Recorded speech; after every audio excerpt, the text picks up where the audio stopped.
Hello દોસ્તો, આપણે બેસનના ચીલા બનાવીશું।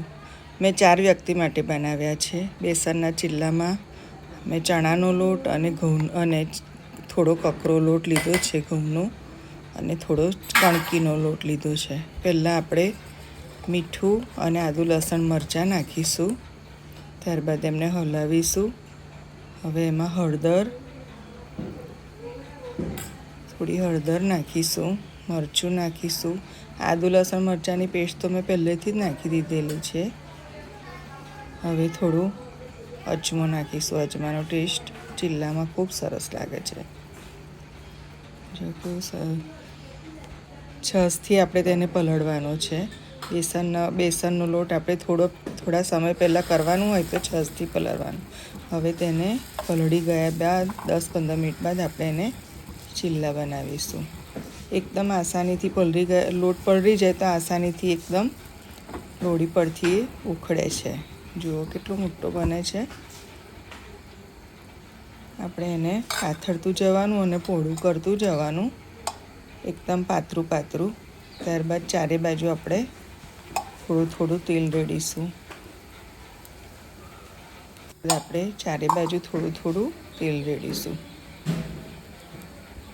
ત્યારબાદ આપણે ઝીણા સમારેલા ટામેટાં, એકદમ ઝીણા સમારેલા ટામેટાં નાખીશું।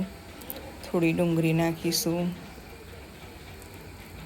હવે સમારેલા ઝીણા કોથમીર નાખીશું। બ્રેકફાસ્ટ સવારમાં બાળકોને આપો કે આપણે ખાઈએ પણ ખૂબ જ સારો લાગે છે, અને એકદમ હેલ્ધી બ્રેકફાસ્ટ છે આ। આપણે થોડો સોસ નાખીશું ઉપર, એનાથી ટેસ્ટ સરસ આવે છે, અને એકદમ ધીરા તાપે એને ચડવા દેવાનું છે।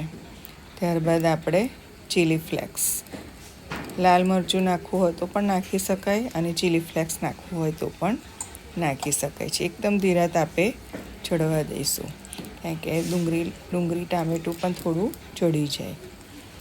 હવે એકદમ ધીરા તાપે ચડી જાય, આપણે ધીરે રહીને એને ઉખેડીશું।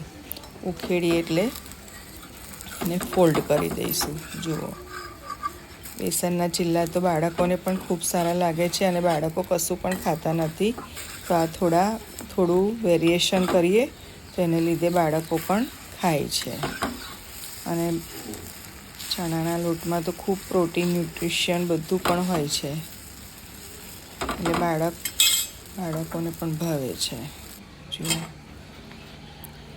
આપણે એની ઉપર ચીઝ પણ નાખી શકીએ છીએ, અને એકલા પણ ખાઈ શકીએ છીએ। ખાઓ અને મજા કરો। કેવું લાગે બનાવો એટલે અમને કોમેન્ટ કરજો।